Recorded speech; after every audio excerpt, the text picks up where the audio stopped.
कोई समझ नहीं पा रहा हृदय की बात। ये जीवन का लंबा सफर है। ये उकताए हुए पुरुष को योग प्राप्त नहीं होता। ऐसा तुम मान लो कि अब हमको परमार्थ में ही जीना है।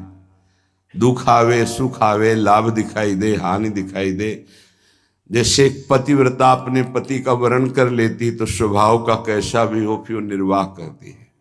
बस ऐसा कुछ मानना होगा।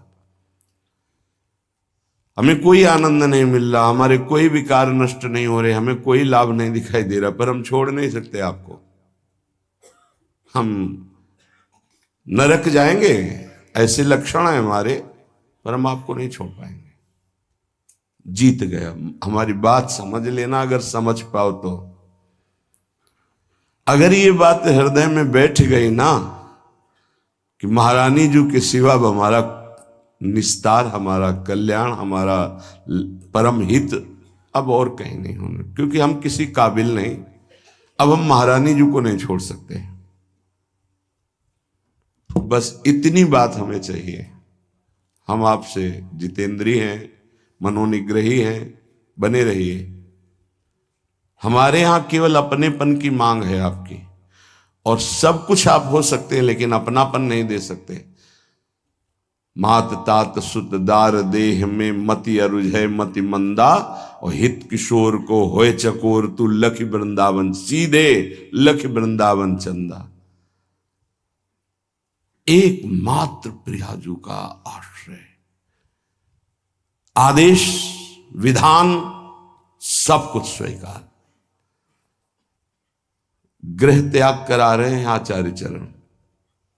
पुत्र पत्नी, वैभव, सम्मान, त्रिभुवन पूजित। आदेश होता है कि राधा वल्लभ जी को, इन दो सखियों को प्रश्नवाचक चिन्ह नहीं आया कि प्रभु अभी तो त्याग के ही आ रहे हैं, क्या कहेंगे देववन वाले कि हित हरिवंश महाप्रभु यहां तो गृह त्याग किया। अच्छा, कहीं स्फुरण भी नहीं हुआ। क्यों? जोई जोई प्यारो करे सोई मोहि भावे। आज उसी वंश से, उन्हीं आराध्य देव से लाखों का निकुंज में प्रवेश हुआ, हो रहा है, आगे होता रहेगा। नित्यानंद महाप्रभु बाल्यावस्था से लंगोटी वाले परम बैरागी दिगंबर अवधूत, कैसी कैसी स्थितियां महाप्रभु चैतन्य देव ने आदेश किया, आपको विवाह करना है और ऐसी संतान प्रकट होनी है जिससे लोक मंगल होगा। दोबारा प्रश्न नहीं किया कि आप गृहस्थ से विरक्त में पदार्पण किया और यहां बाल्यावस्था से विरक्त अब गृहस्थ की आज्ञा, सरकार ये कैसी आज्ञा, कभी प्रश्न नहीं किया। नाम जापक हैं, मार मार के खाल खींच दी गई, उनके हृदय में प्रश्न नहीं हुआ कि ऐसा विधान क्यों बनाया हरि। बहुत विचार करने पर उपासक को बहुत धैर्यवान होकर के इस मार्ग में चलना है। ऐसे चला जाता है ये मार्ग, ऐसे चला। कुछ पकड़ना मत तो वो आपको पकड़ लेंगे, गिरोगे नहीं। क्यों म्यों प्रश्न उत्तर ये सब नहीं। जिसका हृदय आराध्य देव के चरणों में समर्पित हो जाता है वही इसके रहस्य को जानता है। ये सब साधन एक प्रक्रिया है। अगर प्रभु से अपनापन नहीं हुआ तो कोई खास बात नहीं। साधन का कोई खास, साधन का सब साधन कर यह फल सुंदर, प्रभु पद पंकज प्रीति निरंतर। अभी कैसे विषयी पुरुषों को समझ में आएगी, बहुत सुलझने की जरूरत है, नहीं ये जीवन व्यर्थ चला जाएगा। दुर्वितर्क्यानुभाव युक्ता देवी निकुंज देवी श्री स्वामिनी जी बड़े बड़े तार्किकों के भी तर्क से पकड़ में आने वाली नहीं है। जैसे वेदांत दर्शन तर्क के द्वारा श्रद्धावान तर्क करे तो उसके द्वारा वो स्थापित होता है। कह रही यहां नहीं, या सीधे स्वीकृति करो, मेरी महारानी श्री राधा रानी, तो आपके हृदय में बल प्रकट होगा। जाके बल में सबसों तोरी, लोक रीति और वेद रीति दोनों से, जाके बल में सबसों तोरी लोक वेद और कुल कानी, लोक रीति, वेद रीति, कुल रीति, इन सब का त्याग करके रस रीति में प्रवेश पाया जाता है। तो किसके बल से? मेरी महारानी श्री राधा रानी, जाके बल में सबसों तोरी लोक वेद कुल कानी, मेरी महारानी श्री राधा रानी। ये तर्क का विषय नहीं, यहां स्वीकृति का विषय है। अब उपासना बताए। पहले तो ये कह रहे हैं कि ये बहुत निगूढ़ भाव है, इसे वेद प्रमाणित भी नहीं कर सकते आप। श्रद्धा और विश्वास करके रसिकों की बात मान लो, यहां तर्क वितर्क की कोई गुंजाइश नहीं है। ये भाव देश है, ये तर्क देश नहीं है। अब हमारी स्वामिनी जो केवल हाथ जोड़ने मात्र से प्रसन्न हो जाती है, इतनी करुणामय। इसीलिए लालजू महाराज जब सेवा में प्रवेश होते हैं तो ऐसे प्रवेश होते हैं, करबद्ध, बहुत कृपालु हैं, दयालुता की, सरलता की मूर्ति हैं स्वामिनी जी। जो बड़े बड़े सिद्धांतों की रचना करके उपदेश करने वाले और उनके फल को देने वाले प्रभु हैं, ये उनके अधीन हैं। प्यारी जी की एक भ्रकुट के इशारे से घोर पापी को भी वो पद प्राप्त करा देंगे जो बड़ी बड़ी साधनाओं से नहीं मिलता है। विश्वास कीजिए, आपको लगेगा केवल बातें ही हैं कि प्रमाण भी है। तो नरवाहन जी कोई भी सदाचरण नहीं था। 84 कोष ब्रजमंडल का मूर्धन्य राजा जरा भी ब्रज 84 कोष में उनके खिलाफ या उनकी अधीनता न स्वीकार करने पर प्राणदंड मिलता था। सीधे प्राणदंड, कोई क्षमा याचना नहीं, ऐसा उनका स्वभाव और प्रभाव था। महाप्रभु हरिवंश चंद्र जो राधा वल्लभ लाल जो पालकी में विराजमान रसिक जनों के साथ गुण कीर्तन, नाम कीर्तन, जय जयकार होते हुए आए और लता भवन में विराजमान किया। सेवकों ने सूचना दी कि कोई महान तेजस्वी पुरुष आभूषण आदि लेकर के अपने इष्ट देव के साथ पधारे हुए हैं, पर उनका तेज ऐसा है कि हम लोगों की हिम्मत ही नहीं कि उनके सामने जा सके। ये आपसे निवेदन करते हैं। नरवाहन जी ने विचार किया कि ऐसा कौन तेजस्वी ब्रजमंडल में जो हमारे आज्ञा पर क्रूर हिंसा कर देने वाले, कठोर हृदय वाले भी भय धारण कर रहे हैं, सामने नहीं गए, हम स्वयं चल के देखेंगे। एक भागवतिक आभा होती है, एक भागवतिक बल होता है, वो जिस पर कृपा होनी होती उसी को अनुभव में आता है। जैसे अपने गुरुदेव भगवान के पास जब जाते हैं तो एक भागवतिक बल वहां स्थापित है। वो शायद है कि लाडली जी की कृपा से आपको दिखाई देगा। रोम रोम उस समय बिल्कुल अलर्ट रहता है, सावधान। एक अद्भुत कि जब गुरुदेव श्री जी को देख रहे हैं तो हम गुरुदेव को देख सकते हैं, लेकिन जब गुरुदेव हमारी तरफ देखेंगे तो हमारी हिम्मत नहीं कि हम देख सके, नेत्र झुक जाएंगे ऐसे। वो एक अद्भुत बल होता है। नरवाहन जी पर कृपा होनी थी। हितजू महाराज किसी भी भाव से कोई आवे तो उसको श्री जी प्रदान करते, इतने अद्भुत दाता है। महिमा तेरी कहा कहूं, श्री हरिवंश दयाल, तेरे द्वारे बटत हैं सहज लाडली लाल। बड़ा विचार कर रहा था कैसे होंगे, क्या प्रभाव होगा।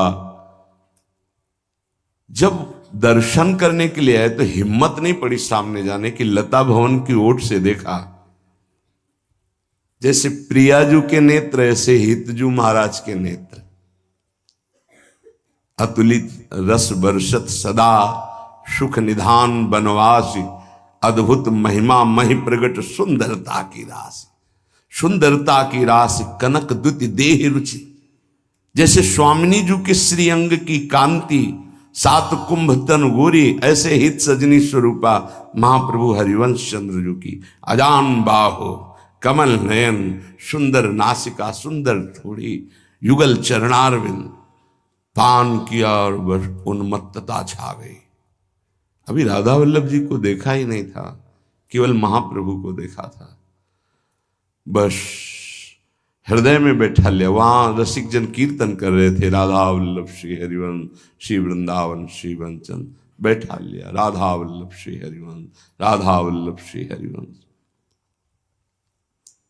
ये नाम जपते ही कुछ दिनों में ऐसा लगने लगा कि मैं बहुत अधम हूं, अब नहीं करूंगा, अपने हाथ से किसी की हिंसा नहीं करूंगा, कभी चोरी नहीं करूंगा, कभी किसी से कर नहीं लूंगा, ऐसा।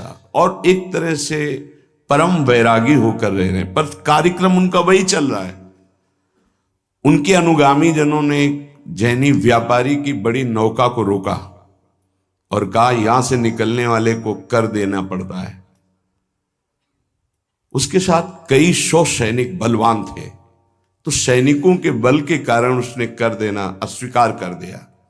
युद्ध हुआ, समस्त सैनिक मारे गए, जैनी को बंदी बना लिया, पूरी संपत्ति नाव की हड़प ली। छोटी मोटी नाव नहीं जिसमें 8-9 से सैनिक सुरक्षा में हो तो कितना ऐश्वर्य होगा। पहले नावों से ही व्यापार होता था।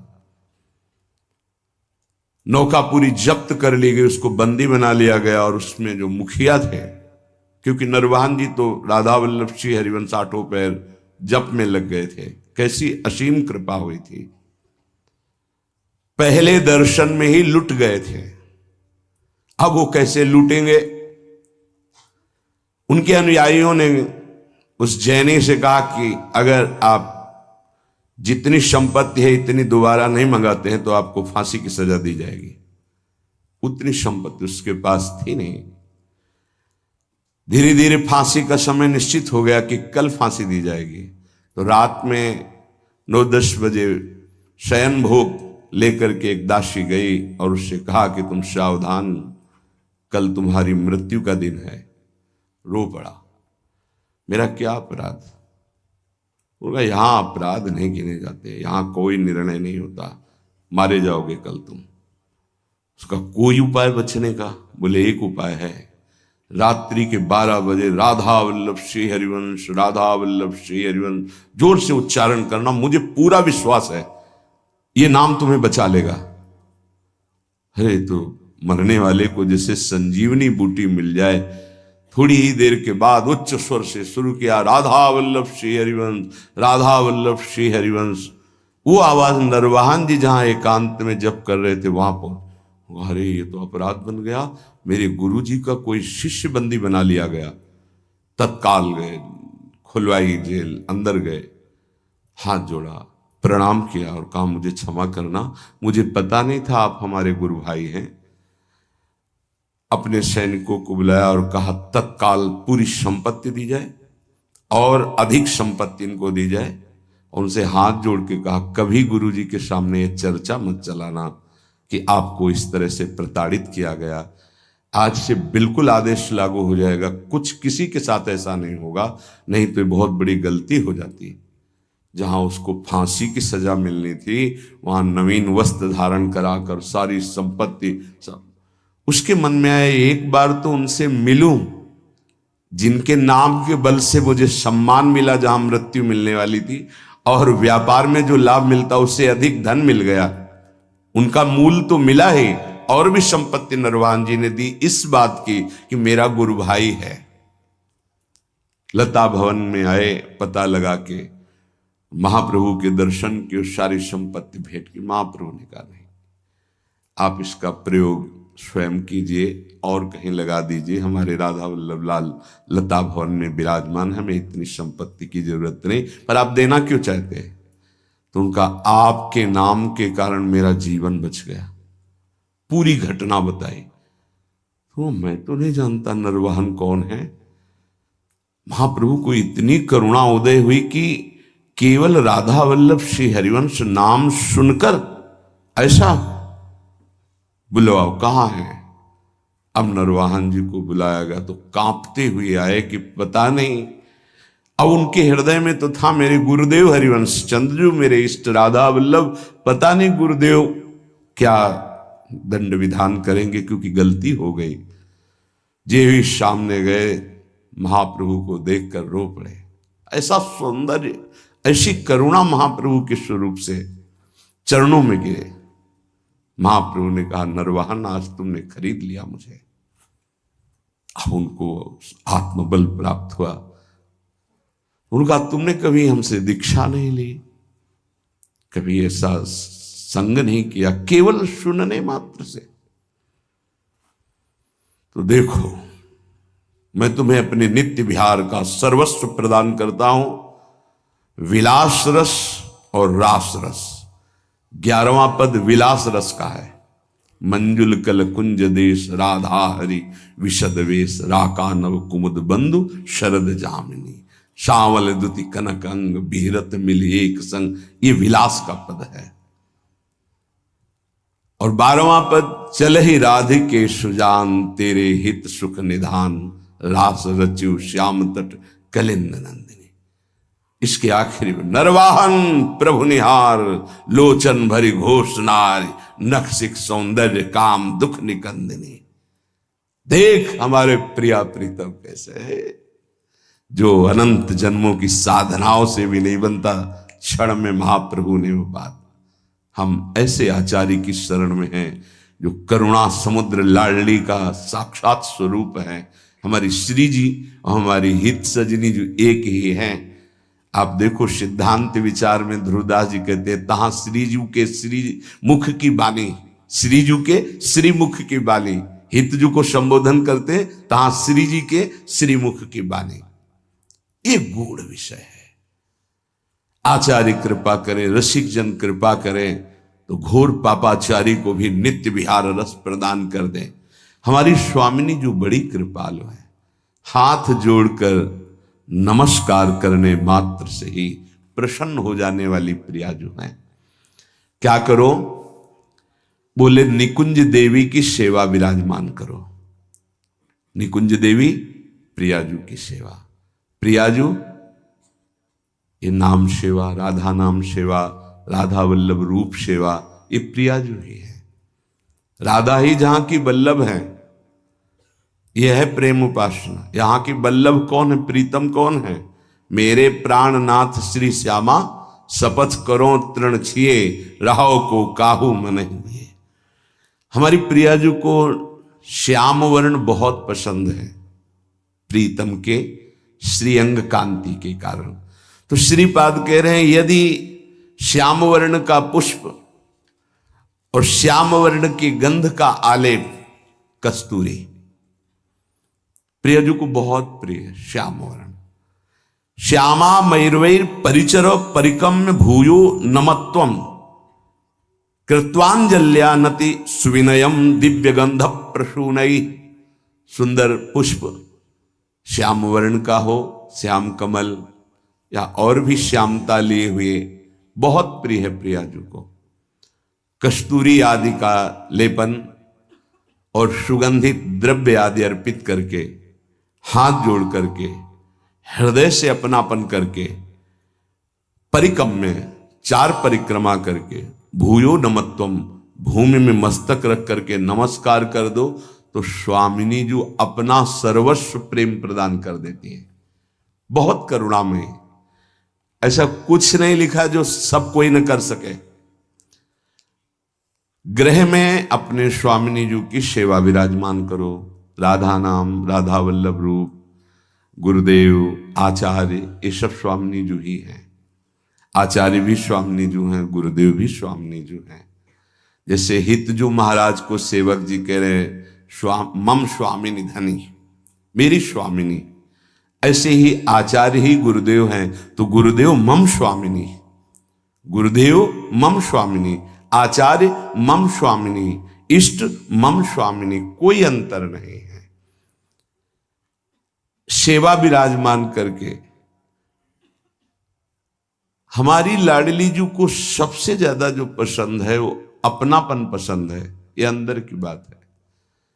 मेरी लाडली, देखो अपने जैसे अधम के पास तो सेवा के लिए कुछ था ही नहीं, इत्र भी मांग करके गुरुदेव भगवान से लाते थे, वही इत्र भी देते थे। अपने पास तो केवल गुरुदेव ही थे, अपने पास केवल गुरुदेव ही थे, हैं, रहेंगे। जो है वो गुरुदेव का दिया हुआ है, अंतर और बाहर भी। इतनी मिश्री का भोग लगता था, जो वृंदावन के पुष्प वो समर्पित। और सबसे बड़ी बात कृपा की ये थी कि पर्दा लगा करके, और जब मिश्री इतनी रखते थे तब रुदन होता था, स्वामिनी जी आपके लिए कुछ नहीं है हमारे पास, बस हम जैसे हैं आपके हैं। कभी कभी रोटी मांग के जो सूखी मिली वो सामने से रज के पात्र में रख के जब दिखाते थे तो जो भोग लगता था हम तुम्हें कैसे बताएं, कि रोटी रख गई और घंटों ऐसे बैठे हैं। भावोत्सवेन भजताम रस का, हमारी प्रियाजू को, अरे वैभव क्या, वैभव जिनका है वो तो उनके महावर लगाते हैं, और कौन सा वैभव प्रियाजू को पसंद आएगा। जिनका वैभव है वो तो महावर लगाने के लिए याचना करते हैं, उनको कौन सा वैभव। बस नमस्कार प्रियाजू को, मस्तक रखकर भूमि पर हाथ जोड़कर। और जो प्रियाजू को पसंद है श्याम, यदि आपके पास श्याम पुष्प नहीं है, श्याम मृगमद नहीं है, कस्तूरी, तो श्याम सुंदर का नाम और गुण तो है, सुनाओ उनको। गोविंद कथा, गोविंद नाम कीर्तन ये प्यारी जी को बहुत प्रिय है। जब आप सुनाओगे ना गोपाल सहस्त्र नाम, श्रीमद् भागवत के श्लोक जिनमें रूप माधुरी श्री कृष्ण चंद्र जी की, या जो महान ऋषिकों के, क्योंकि स्पष्ट समझ लीजिए, मेरे तन मन प्राण होते प्रीतम प्रिय, मुको तो भावती ठौर प्यारे के नैनन में, और खास बात नंद के लाल हरियो मन मोर। बस ये है हमारी श्री जी की पूजा, अगर समझ पाओ पकड़ पाओ, श्री जी की पूजा यही है। तो बोले श्याम वर्ण के पुष्प और कस्तूरी आदि अर्पित करके 4 परिक्रमा करके। अगर आपको कुटिया में ऐसा विधान नहीं है कि आप परिक्रमा कर सके तो आप यहां कर लीजिए 4 परिक्रमा, राधा वल्लभ जी की 4 परिक्रमा कर लीजिए, या अपने ठाकुर को ऐसा सिंहासन रखिए कि सेवा के बाद ऐसी जगह विराजमान कीजिए जहां पीछे से परिक्रमा कर सके। बड़ा महत्व है परिक्रमा का, पूजा की पूर्णता परिक्रमा से ही है। कह रहे हैं परिक्रम्य और फिर भूयो नमत्वम, 4 परिक्रमा करके भूमि पे मस्तक रख के, स्त्री शरीर है तो पंचांग, पुरुष शरीर है तो साष्टांग। ये बहुत पहले आदेश हो चुका था श्री जी की प्रेरणा से कि हर साधक 11, 21, 51, 108 जितनी शरीर में सामर्थ्य है दंडवत करेंगे। तो ये तो सखी भी कर सकते हैं, प्रगट जिनका स्त्री शरीर है, पंचांग किया फिर खड़े हो गए, मंत्र जपा फिर प्रणाम किया, पंचांग फिर खड़े हो गए, 5, 7, 11 ये तो कर ही सकते हैं ना। इससे निश्चित आप देखना बहुत आनंद का मार्ग है श्री जी की 4 परिक्रमा। अच्छा, सेवा सब आप नहीं कर रहे तो दर्शन कर रहे हैं ना, सब सम्मिलित है सेवा में। निकुंज में सेवा कैसे, एक सखी पत्रावली लगा रही तो शास्त्रों सखियां तन्मय हो रही हैं उसी पत्रावली में, तो सबकी पत्रावली की सेवा हो रही। एक पान की बीड़ी पवा रहे, सब तन्मय हो रही तो सबकी बीड़ी सेवा हो रही। ये आंतरिक विषय है, आगे जब मन पवित्र होकर सेवा में जाएगा तो आप देख लेंगे। उसमें थोड़ा होता है कि मैंने पत्रावली नहीं, कि तू हट मैं पत्रावली करूंगी, कल तूने की थी, ऐसा नहीं। सब सखियों में एक ही मन है। अगर एक प्रियाजू को चंवर कर रही है तो अनंतों सखियां चंवर कर रही। ये बात तब समझ में आएगी जब वहां प्रवेश होना। पर मान लो सुन के, ये सुनने को ही मिल रहा है, बड़ी दुर्लभ बात है। श्रीपाद आगे जो कह रहे हैं क्षिप्त दिव्यहार निष्क कौस्तुभादि चंद्रिकम गंधलिप्त वक्ष आत राधिकांग पल्लवम राधिका विचित्र वेशभूषणादि तत्परम राधयाभिलिंगनोद्गतांचि रोम विग्रहम। अंग अंग से रूप कांति प्रकाशित हो रही है हमारी स्वामिनी जी की। पार्श्व में विराजमान कौस्तुभ मणि धारण किए हुए श्री लालजू महाराज और पल्लवों से आच्छादित लता भवन में और पल्लवों की शैया में जो हमारी प्रिया जो विराजमान, अद्भुत वेशभूषा, श्याम तमाल के समीप मानो कंचन बेली लिपटी हुई हो, ऐसी गूढ़ स्वरूप वाली प्रियाजू लब्धानन्वम भजन विभवम चैक चोरो निशीथे। बहुत जोर की बात कह रहे, चोरी चोरी भजन करना सीखो। श्रीपाद कह रहे चोरो निशीथे, निशीथ कहते हैं अर्धरात्रि को 12 बजे। चोर का प्रोग्राम 12 बजे से शुरू होता है, नहीं होता? क्योंकि 12 और 2 का जो समय होता है इसमें सब बेशुद्ध होने लगते हैं।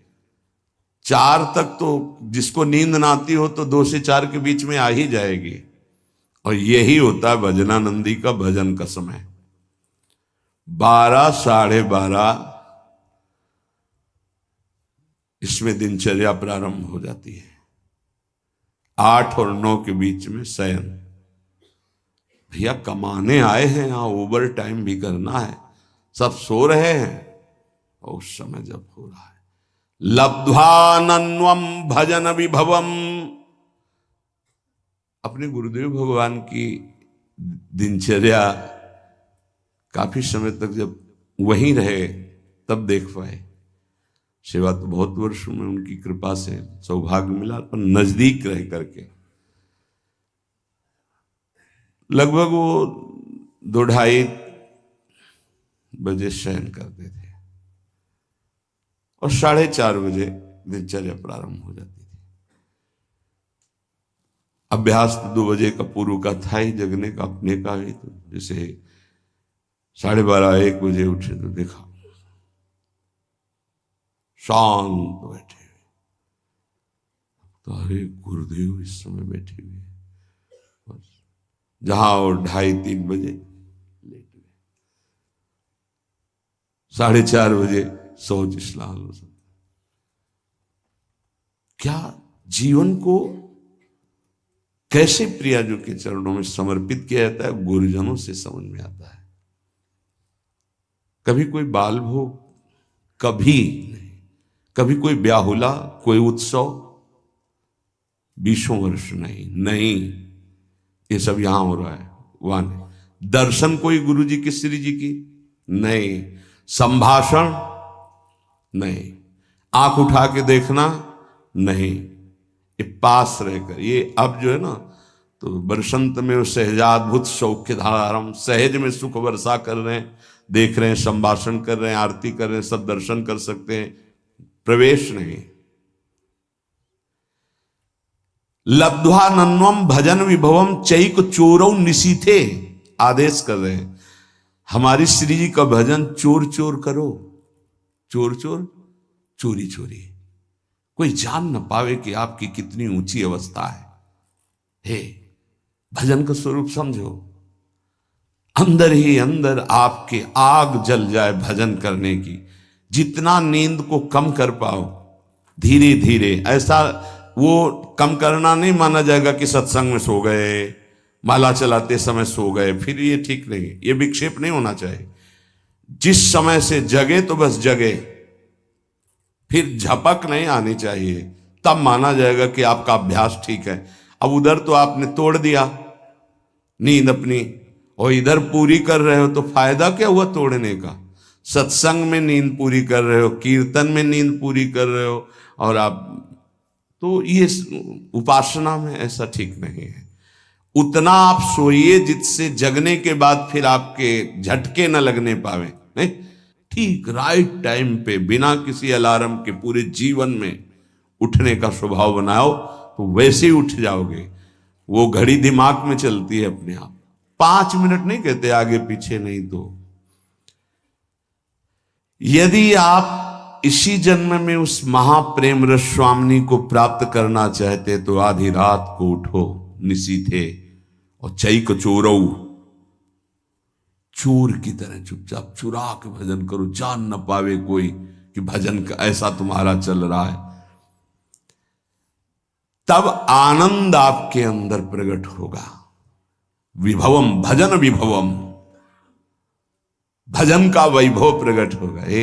देखो ना कर, यही आनंद लेने के लिए उठे हो। जो तुम्हें उठाया गया है प्रपंच दलदल, तभी कहते काहे को। बड़ी दुर्दशा है। एक स्वतंत्रता दिवस में राष्ट्रपति जी जेल में पधारे, सब कैदी सामने आए। आज मैं बहुत खुश हूं, मांग लो तुम्हें जो मांगना हो। एक उठे, सर सर्दी में 1 कंबल मिलता है, 2 मिल जाएंगे क्या? पास 2 कंबल आज से हर कैदी को सर्दी में। एक उठे, नहाने वाला साबुन बहुत घटिया आता है, अच्छा मिल जाएगा क्या? पास। ऐसे सब ने अपनी अपनी मांग की। एक उठा कहा, श्रीमान जी आप अपने शब्द पर स्थित हैं? हाँ, जो मांगेंगे। तो आज स्वतंत्रता दिवस है, आपने कहा देंगे, तो सर मुझे जेल से मुक्त कर दो। बोले मुक्त कर दो इसे? सब बोले नहीं नहीं हमको भी मुक्त। बोले नहीं, तुम्हें साबुन चाहिए ना जेल में रह के, तुम्हें कंबल चाहिए ना। हम लोग ऐसे ही हैं, हमारे प्रभु ने अवसर दिया, साधु संग सत्संग चलो। सत्संग का फल क्या है? बड़े भाग पाई सत्संगा भी नहीं प्रयास होई भवभंगा। तो यहां यही मांग रहे हैं, इसी जेल में, संसार रूपी जेल में हमारा मुकदमा जीत जाए, हमारी नौकरी लग जाए, हमारी पत्नी हमारे अनुकूल हो जाए, बेटा हो जाए। जेल में कोई एक कहता है कि मुझे संसार से मुक्त कर दो। हमारी दुर्दशा वही तिहाड़ जेल में गए हुए राष्ट्रपति वाली है कि राष्ट्रपति से हम मांग रहे हैं तो जेल के अंदर ही रहने वाली बात मांग रहे हैं। ये नहीं मांग रहे कि जेल ही से मुक्त कर दो मुझे, इस माया प्रपंच से मुक्त हो। नहीं, मुझे ये दे दो तो अमर हो जाओगे। कितनी देर चलेगी तुम्हारी ये मांग? होश में